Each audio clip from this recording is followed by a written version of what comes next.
So from a young age, I realized that girls really never found me attractive.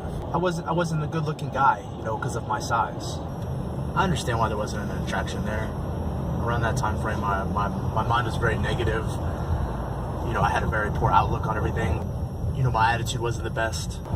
But still, around that time period, I wish there was somebody that looked past, everything that I was, that was on the outside, and they could see what was on the inside. Growing up, yeah, I had a lot of friendships with a lot of different girls, our own dynamic. Some of the friendships were definitely big brother, little sister. That's how I looked at them. And then some of the friendships were not that. They were just friendships. And whenever I would open up and I would just tell them, hey, I like you, I have a crush on you, and I would wait for the response, this is usually how it happened. I look at you like a big brother. So you've had that happen to you all the time growing up. You've been rejected a lot whenever you do open up, so now you don't want to open up. It started to shut you down as a human being, so that way you couldn't really ever express feelings. So whenever it came to a girl that I was interested in dating, instead of opening up, now I had all these bottled feelings toward her. And the reason why they became bottled was because I knew that if I opened up, it would just end up in rejection, and then I'd go through the whole process again. So instead of going down that route, I would just try to be a good friend. Looking back on it though, I feel blessed that it happened, because being rejected actually helped me to work on myself as an individual and helped me to be a better me. Not only that, but I think a relationship would have been bad for me at a young age, because it wouldn't have helped me to see the dreams that I was aiming for and turn them into reality.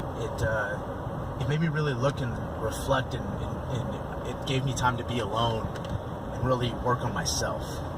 And so whenever this is funny to me now, and I told myself, whenever I lose the weight, I'll show them, I'll be, this great looking guy, and I'll message them and send them a picture of me whenever I lost all the weight. And I had an immature look on everything, back then, and it wasn't the right way to deal with it, but it was just from getting a lot of rejection, especially whenever I'm trying to be an open person.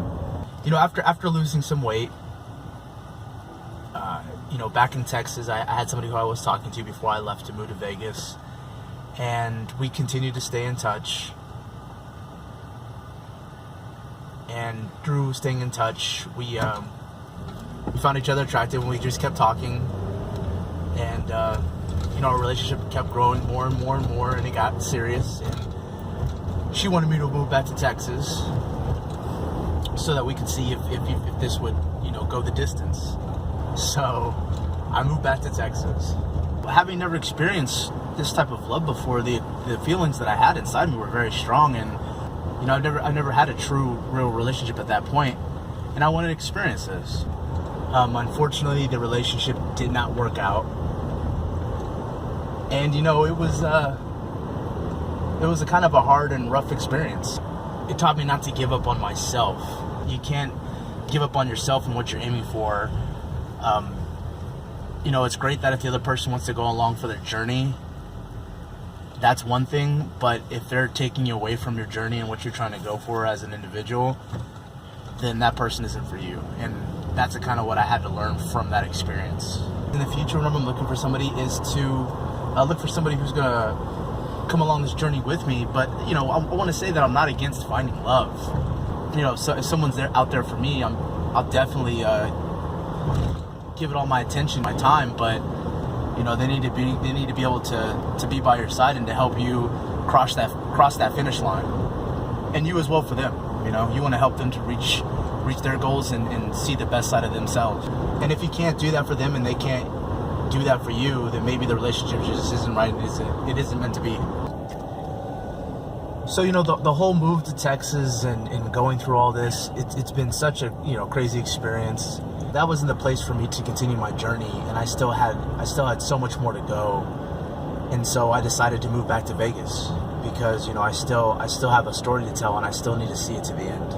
I'm still going to continue to pursue my dream and make it a reality. Hey guys, if you're enjoying this content, please follow me by hitting that subscribe button the biggest thing that I want to do with my story is get it out there and just inspire and motivate everybody that hears it.